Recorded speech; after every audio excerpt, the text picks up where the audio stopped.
Բարև ձեզ հարգելի հետևորդներ, մենք շարունակում ենք կարևորագույն թեմաների քննարկումները պոլիտիկայի մետրում, այսօր իմ հյուրն է Մեկ Հայաստան կուսակցության առաջնորդ Արթուր Ղազենյանը։ Բարև ձեզ պարոն Ղազենյան, շնորհակալ եմ մեզ հյուրընկալելու համար։ Դուք ակտիվ եք, առաջնորդներից եք հայրենիքի փրկության շարժման։ Ես այս ընթացքում հյուրընկալելով ձեր շարժման տարբեր ներկայացուցիչների հետաքրքրում թե process-ը ուր է գնում։ Տպավորություն է, որ ընդդիմությունը սցենար չունի։ Շնորհակալ եմ հրավերի համար։ Ես համաձայն չեմ, որ սցենար չունի։ Նախ մեկ ճշտումի ցանկանայի անել, որ ես ղեկավարում եմ հայրենիքի փրկության շարժման իրավական հանձնախումբը եւ իմ իրավասության ոլորտում են գտնվում իրավական խնդիրները եւ մենք տալիս ենք այդ իրավական լուծումները, հաղորդումները հանցագործությունների մասին, նաեւ այն բոլոր հետապնդումները, որոնց ենթարկվում են մեր ընդդիմության առաջնորդները, նաեւ շարքային ակտիվիստները, մեր ընկերները, մենք բնականաբար ապահովում ենք նրանց անվտանգությունը։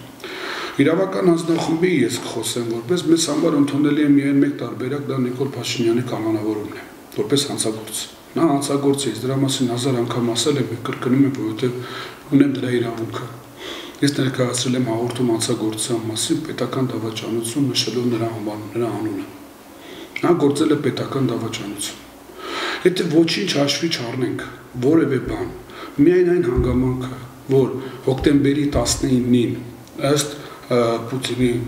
խոսքի, որի մենք չենք կարող չհավատալ, հնարավորություն է եղել կանգնեցնել պատերազմը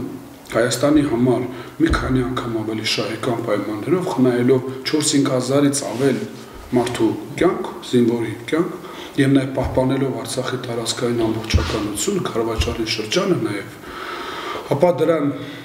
մերժումը ոչ այլ ինչ է, քան դավաճանության ակտ, որում մերժեց այնքան, մինչեւ չհանձնեց Շուշին։ Կարծես թե պատերազմը միայն նրա համար էր, որպեսզի Ադրբեջանը ստանար Շուշի քաղաքը, եւ Նիկոլ Փաշինյանը արեց ամեն բան, որպեսզի դա տեղի ունենա։ Հիմա տեսեք, Փաշինյանի հետ ամեն բան պարզ է, այսինքն որևէ մեկի համար գիտակից մարդու համար կարծում եմ քննարկման առարկա չէ հայրենիքի դավաճան լինելու հանգամանք եւ Հայաստանի շահերին դեմ գնալու հանգամանքը, բայց ինչ է անում ընդդիմությունը հենց դրա մասն է, այսինքն պլան կա կամ սցենար կա, ժամկետ կա դրված գործողությունների պլան, որով դուք շարժվում եք եւ որը բերելու է հստակ արդյունքի, այն է Փաշինյանի հեռացումը։ Տեսեք, եթե մենք այսպես վերցնենք եւ փորձենք գնահատել, թե ինչ արդյունքների է ասել հայրենիքի փրկության շարժումը, ապա կարելի է արձանագրել, որ մենք հարկադրեցինք փողոցային ակցիաների, հանրահավաքների, զանգվածային միջոցառումների եւ նաեւ ակտիվ պայքարի միջոցով հարկադրեցինք իշխանություններին խոսել արտահերթ խորհրդարանական ընտրությունների մասին, սա առաջինը։ Երկրորդը մեր ճնշման արդյունքում ի վերջո Հայաստանի զինված ուժերը հայտարարություն տարածեցին, որ եւ պահանջեցին Նիկոլ Փաշինյանի եւ ամբողջ կառավարության հրաժարականը։ Նաեւ ընթացին գործընթաց, որոնք գնացին process-ներ, որոնք տարան արդեն ամբողջ հասարակական, քաղաքական, մշակութային, կրոնական էլիտան երկրի, ամբողջ ազգը կարելի ասել, պահանջեց մեկ ձայնով Նիկոլ Փաշինյանի հրաժարականը։ Ամբողջ իրավաբանական հանրույթը միավորվեց եւ նրան տվեց քրեա իրավական որակում որպես պետական դավաճան։ Այս ամենը կարող է եւ չլիներ, եթե հայրենիքի փրկության շարժումը նոյեմբերի 9-ից սկսած 10-ից սկսած ամենօրյա ռեժիմով չիրականացնեն այդ փողոցային զանգվածային բողոքի ակցիաները եւ հանրային մասնագիտական եւ քաղաքական աննախադեպ ճնշում չգործադրեին եւ հանրության եւ ապա նաեւ իշխանությունների վրա։ Բայց հիմա մենք ինչ իրավիճակ ունենք, գլխավոր շտաբի հայտարարությունից հետո գոնե այդ օրը շատերի մոտ տպավորություն էր, որ հարցը այլևս լուծված է, ժամերի հարց է եւ արդեն իսկ շատերի համար մտահոգություն է, որ Փաշինյանը չփախնի հանկարծ երկրից, մենք սովոր ենք տեսնել իրեն այս իրավիճակներում ճողոպրելուց մարտի 1-ին եւ տարբեր այլ իրավիճակներում։ Հիմա ստացված է գլխավոր շտաբի հայտարարությունը, արդյոք պետք է սահմանափակվեր դրանով եւ արդյոք Հայաստանը կտուժի, եթե հանուն փրկության երկրի տեղ ունենա ռազմական հեղաշրջում։ Տեսեք, մենք ստեղ ունենք շատ կարևոր հանգամանք։ Տեսեք, բոլոր մեր միջազգային գործընկերները, Ռուսաստանը, Եվրոմիությունը, Միացյալ Նահանգները բոլոր արձագանքեցին եւ կոչ արեցին եւ կարծես թե ցույց տվեցին ուղղությունը, որ իրավունքի եւ օրենքի սահմաններում։ Այսինքն կարելի արձանագրել, որ ռազմական հեղաշրջումը, ինչը որ կլիներ, եթե ձեր ասած սցենարով զարգանար, անընդունելի կլինի մեր միջազգային գործընկերների համար եւ նրանք չեն տեսնում դա որպես իրադարձությունների զարգացման կամ իրադրության փոփոխության սցենար։ Գիտեք, որքան է որ թվում է լուծում է հարցը ռազմական հեղաշրջումը, բայց իրականության մեջ մի քանի անգամ բազմապատկում է խնդիրների ծավալը, որոնց առջև կանգնելու է ապագա իշխանությունը։ Այսինքն դու դեռ խնդիր պետք է ունենաս ցույց տալու քո լեգիտիմությունը, որ դու ներկայացնում ես ժողովրդին, կարողանալու ունենալ մանդատ, խոսել, բանակցություններ վայել, հատկապես նման դիվանագիտական ակտիվ փուլում, որ սպասվում է առաջիկա ամիսների ընթացքում, հետևաբար Հայաստանին պետք է լեգիտիմություն ունեցող, իրական բարձր վարկանիշ ունեցող անցումային կառավարության ղեկավար, որը կկազմակերպի ընտրությունները։ Իսկ Նիկոլ Փաշինյանին վստահել ընտրություններ անցկացնել, դա ուղղակի մի բան է, որ ասենք գարին ուղարկես գայելի բերան։ Այդ մարդը իծն է կեղծարար է, նա իծն է ստախոս է։ Իսկ նրան չի կարելի վստահել ընտրությունների նման կարևորագույն ինչ-որ գործառույթ, բայց նույնիսկ եթե ծայրահեղ, այսպես հիպոթետիկ վերցնենք, չհաջողվի մեզ մեկուսացնել այս պետական դավաճանին եւ նրա ամբողջ հանցավոր խումբը եւ նրանց ինչ որ հրաշքով հաջողվի կազմակերպել ընտրություններ, ապա բնականաբար ընտրությունները պետք է ունենան մրցակցային եւ անդամությունը պետք է ներկայացված լինի այդ գործընթացում իրենց դաշտում, իրենց կանոններով եւ իրենց պայմաններով, իրենց ջախջախիչ հաղթանակ տանելու նպատակով։ Բայց եթե մենք գործ ունենք կեղծավոր մի գործչի հետ, մարդով երկար տարիներ քննադատելով վարչական ռեսուրսի կիրառումը, վարչական ռեսուրսի ամենաայլանդակ գործադրմամբ հանրահավաք է հավաքում։ Պարզ չէ, որ ինչ խնդիր կա քվեատոփերը լցոնելու, ձայները դասավորելու այնպես, ինչպես իրենց է հարմար։ Ես միգուցե հիմա կարող է այսպես թվային կան իրատեսական, բայց մի հայտարարություն կանեմ, որ ընտրությունների օրը նշանակվելու պահից սկսած Նիկոլ Փաշինյանը կդադարի լինել Հայաստանի վարչապետ։ Դե ֆակտո, դե յուրե կմնա, դե ֆակտո, ինչի, որովհետև Հայաստանի բոլոր ուժային կենտրոնները, ուժային կառույցները, բոլոր ազդեցության լծակները, որոնք գտնվում են մարդկանց ձեռքում, նրան այլևս չեն դիտարկելու որպես պոտենցիալ ապագա իշխանություն եւ րոպե առաջ փորձելու են պայմանավորվել այն մարդու հետ, այն տեխնացուի հետ, ով իրենց տեսնելով եւ իրենց հասկանալով դառնալու է ապագա իշխանություն։ Իսկ դա ենթադրում է, որ տարածքային եւ տեղական ինքնակառավարման մարմինները, ոստիկանությունը, ուժային հարկային բոլոր ծառայությունները փորձելու են դուրս գալով Նիկոլ Փաշինյանի ազդեցության տակից, որպես իշխանություն փորձելու են պայմանավորվել ապագա իշխանության հետ։ Կարծում եմ, որևէ խելամիտ մարդ չկա Հայաստանում, որ կմտածի, որ կարող է այս մարդը երկրորդ անգամ կարողանա ընտրություններով հասնել հաջողության։ Դա այլևս անհնարին է։ Հետևաբար ես այդպես ասած այդպես քնել հատատես կամ ասենք մի քիչ զգուշավոր չի լինի իր կողմից, իհարկե ինքը ստախոս է կեղծարայ, դա արդեն ասեցինք, բայց այսօր ինքը չի կարողանում օգտագործել ոչ վարչական լծակը, ոչ էլ ունի ժողովրդական լայն աջակցություն։ Այսինքն նա իզորու չի, իսկ այդքան իրանք դիլետանտ են։ Հիմա տեսեք, պարոն Ղազինյան, դուք չբացառեցիք, որ եթե որևէ հրաշքով հնարավոր լինի, որ Փաշինյանը մնա իշխանության եւ իր վարչապետության պայմաններում ընտրություններ կազմակերպեն, բայց գնահատելով այսօրվա գործընթացները, մենք այնպիսի իրավիճակում չենք, որ այստեղից ելքը որևէ կողմի համար պետք է պարտությունը լինի, այսինքն չի կարող ասենք երկկողմանի, այսպես ոչ պարտություն, ոչ հաղթանակ լինել, կամ դուք որպես ընդդիմություն եւ պետության ճակատագրով մտահոգ քաղաքական թեւ պետք է պարտված ձեզ համարեք, կամ իշխանությունը եւ հեռանա իշխանությունից ըստ էության։ Այս դեպքում, որովհետեւ եթե դուք խոսքը գնում եք նաեւ ձեր ընդդիմության պարտության մասին, նաեւ քաղաքական դասավորությունը պետք է փոխվի։ Նայեք, ես այդպես չի ասի, որ կամ, այսինքն կամ մենք ենք հաղթում, կամ իրենք են հաղթում, որովհետև իրենց հաղթանակի որևէ նախադրյալ այլևս չկա։ Չեն կարող հաղթել։ Նրանք արդեն պարտված են, նրանք արդեն ձախողված են, նրանք քաղաքական դիակներ են, նրանք այլևս չունեն վերակենդանացման որևէ հնարավորություն։ Եվ դրա համար պատահական չասեցի, որ բոլորը կնշանակվեն ընտրություններ, դա կլինի հրաժարականի, ապա երկու անգամ վարչապետ չընտրվելու եւ խորհրդարանի արձակման կամ միգուցե որոշեն փոխել սահմանադրությունը եւ խորհրդարանի համար ինքնաարձակման ընդհանրակարգ սահմանել, այդ օրվանից նա այլևս կդադարի լինել Հայաստանի վարչապետ, որտեղ ուղղակի իրեն չի ենթարկվի որևէ պետական կառույցներ։ Նա այլևս չեն դիտարկի որպես իշխանություն։ Սա բնական քաղաքական process է, կա երկրորդ հանգամանքը։ Չկա քաղաքական իշխանություն, որը չունի զինված ուժերի աջակցություն։ Չկա առաջնորդ, որը չի կարողանում հրամանտալ զինված ուժերին։ Չկա այդպիսի քաղաքական իշխանություն, որին չի ենթարկվում զինված ուժերը։ Հիմա մենք ունենք մի իրավիճակ, որ Հայաստանի զինված ուժերը ռազմական դրության պայմաններում միակ կայացած պետական եւ ազգային ինստիտուտը պահանջում է իր հրաժարականը։ Դուք հասկանում եք ինչի մասին է խոսքը։ Ոնց եք դուք պատկերացնում, որ ձեր ասած մարդը պետական դավաճանը շարունակի մնալ վարչապետի պաշտոնում, չունենալով որևէ ազդեցություն կամ լծակ հրամանտալու ներգործելու ազգային բանակի վրա, զինված ուժերի վրա։ Դա հնարավոր չի ուղղակի, դա ուղղակի կանոն է քաղաքագիտական։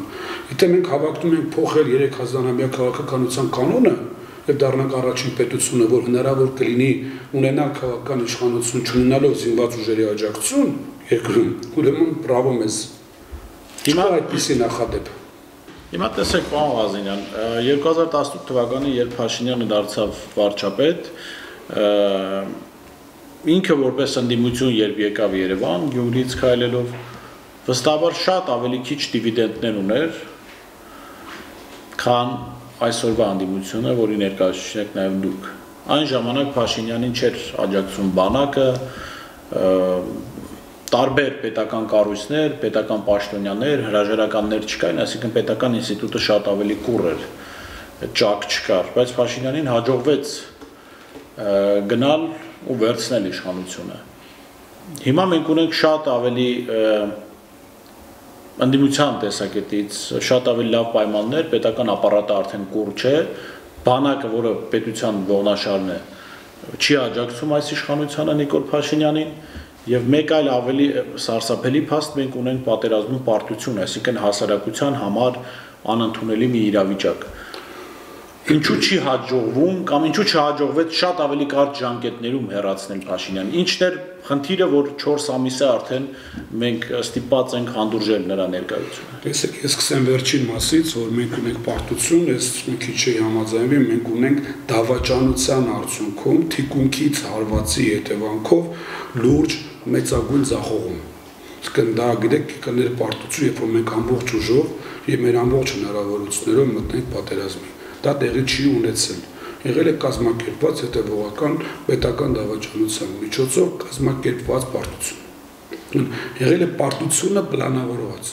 Հետևաբար ես դա չի որակի պարտությունը, դա պարտությունը մեր ազգային արժանապատվության վրա բավական մեծ խարանք թողնի, որից դժվար կլինի հետո վերականգնվել։ Ինչ վերաբերվում է այսպես զուգահեռներին 18 թվականին, երբ որ այդ մարդը քայլելով եկավ եւ հանկարծակի հայտնվեց իշխանության ամենաբարձր կետում, ապա այստեղ պետք է համեմատություն անցկացնենք 18 թվականի իշխանության եւ 21 թվականի իշխանության որակական հատկանիշների մեջ, բարոյական նշաձողի, պետական մտածողության եւ ազգային պետական շահի ընկալման։ 18 թվականին մենք ունենք Իդեմոս Սերժ Սարգսյանի պետական գործչի, ով շատ լավ հասկանում էր ինչ է նշանակում իր կողմից որևէ վարչական կամ որևէ ուժային միջոցով ճնշել ժողովրդական հուզումը։ Նա հասկացավ, որ իր ցանկացած քայլը ավելի կխորացի ճգնաժամը եւ որի արդյունքում կտուժի պետությունը։ Ձեզ հավաստիացնում եմ, Սարգսյանը կարող էր մնալ իշխանություն։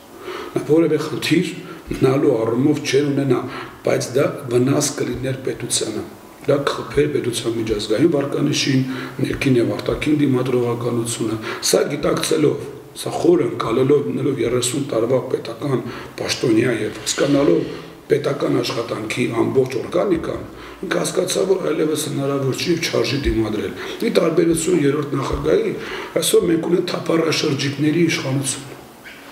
Իրենք ուղղակի Երեկվա ազգային ժողովում մենք տեսանք ԲԴԽ-ի հետ հարց ու պատասխանը խուլիգանների խումբ է դա։ Իմ կարծիքով ինքը այսպես ասած հավաքագրված դիվերսանտների խումբը, թափառաշրջիկ,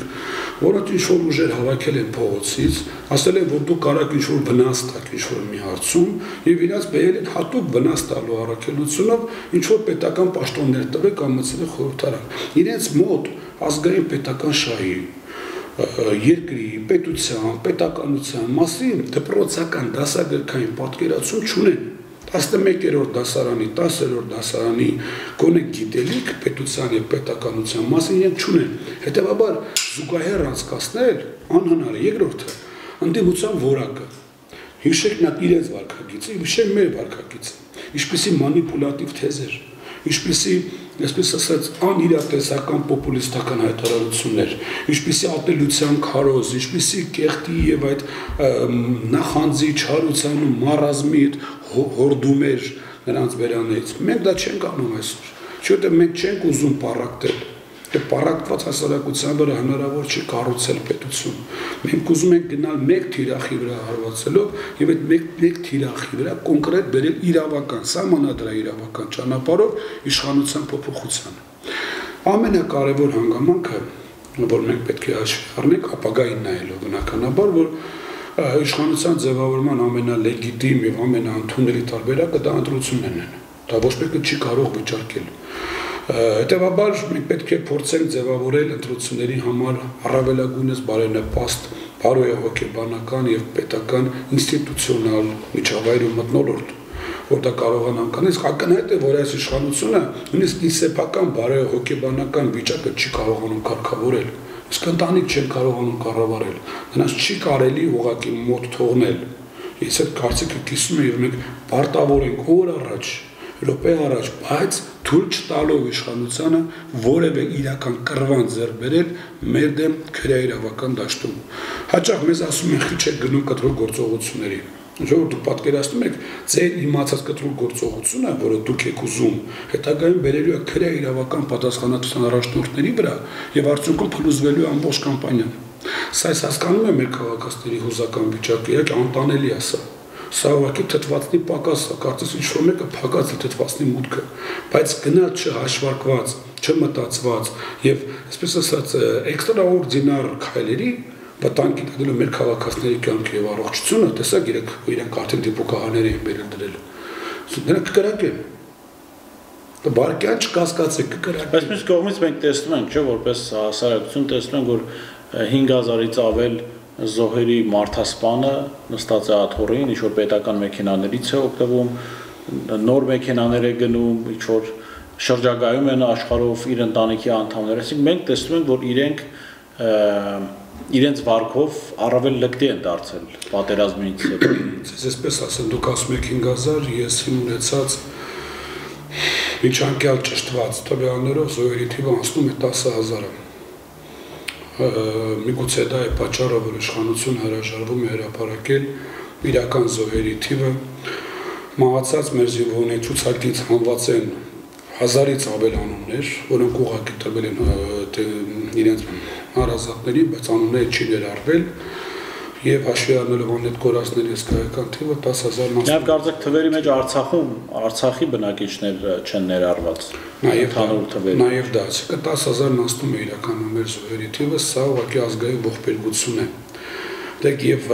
ես չգիտեմ, որպես հայ մարդ, որպես առհասարակ մարդ, իրենց հենց հիմա չեմ կարող ասել բարեկամական, բայց խորհուրդ կտամ արագ ձեզ ձերբակալեք։ Դուք ձեզ մտեք պետության պաշտպանության տակ։ Արագ, դա բխում է ձեր շահերից։ Նիկոլ Փաշինյան ինքդ քեզ ձերբակալի, մտի մեկուսարան, այդտեղ քեզ կպաշտպանեն։ Դու չես պատկերում, դու ինչ վիճակում ես հայտնվել այսօր։ Խնդրանք սա քեզ որպես առայժմ մարդու։ Ամփոփելով պարոն Ղազենյան, խնդրեի պատասխանել այս հարցին։ Նախ հանգուցալուծումը մոտ է, թե ոչ, սա մեկ, եւ երկրորդը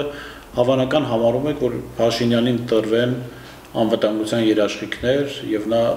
ուղղակի ճողոպրի երկրից։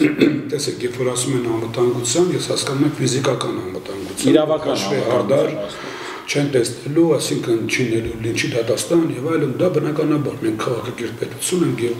այդպես ամեն ինչ պետք է անեն, որպեսզի չունեն օրենքից դուրս որևէ գործընթացներ։ Ինչ վերաբերում է իրավականին, ապա ես իմ անունից կարող եմ ասել, որպես մեկ Հայաստան կուսակցության նախագահ, որ մեզ համար անընդունելի կլինի ցանկացած փոփոխություն, որը չի հանգեցնելու դավաճաններին գործունեության քրե իրավական գնահատականին։ Դրանից է կախված մենք ունենանք ապագայում պետություն թե ոչ։ Եթե մենք ձևավորենք մի իրականություն, որտեղ կարող են այսպես դաժանաբար կործանել պետությունը եւ գիտակցված մսաղացի տանել մեր տղեկին, մեր աղբերներին, մեր ծնողներին եւ հայրերին, ու դրա համար չպատժվել, որ մենք իրավունք չենք ունենալ պետություն։ Դա կավարտվի այլևս։ Իսկ բոլորը կհասկանան, որ Հայաստանում կարելի է անել նման բան եւ դրա համար չպատժվել։ Պատիժը պետք է լինի առավելագույնս խիստ ռազմական դրության կանոնների համապատասխան, ռազմական տրիբունալի հաստագույնն եմ ասում։ Դեպ դուք որպես իրավաբան խնդրում մեզ օգնեք հասկանալ ռազմական դրության պայմաններում, պատերազմական դրության պայմաններում Հայաստանում գործում է մահապատիժը, թե ընդհանրապես հանված է։ Ես այս պայն պատրաստ չեմ այդ հարցի պատասխանելու, ընդհանրապես հանված է։ Մենք մահապատիժ չունենք եւ կարծեմ 2000 թվականից մինչ այդ կիրառվեց մորատորիում, երբ որ Հայաստանն անկախացավ եւ նրանք ովքեր դատապարտված էին մահապատժի ուղղակի դա չկիրառվեց, նրանք ուղղակի փոխեցին ցվածածածկման, թե ինչպես կընթանա եւ ինչպեսի կանոնակարգով կաշխատի տրիբունալը եւ ռազմական դրության պայմաններում պատերազմական վիճակում ինչպեսի մեղադրանքների ցավալ եւ ապա դրանց համար պատասխանատվության ինչ ռեժիմ կսահմանի, դա արդեն կորոշի բնականաբար։ Դե ավելի ճիշտ չէ համարի, որ տրիբունալը գործի Արցախում, որը ԵԽԽՎ անդամ չէ, եւ հենց Արցախում դրանք եղած օրենքների սահմաններով իրենք տեխնիկական հարցեր են, տակտիկական հարցեր են, որոնք վստահ եմ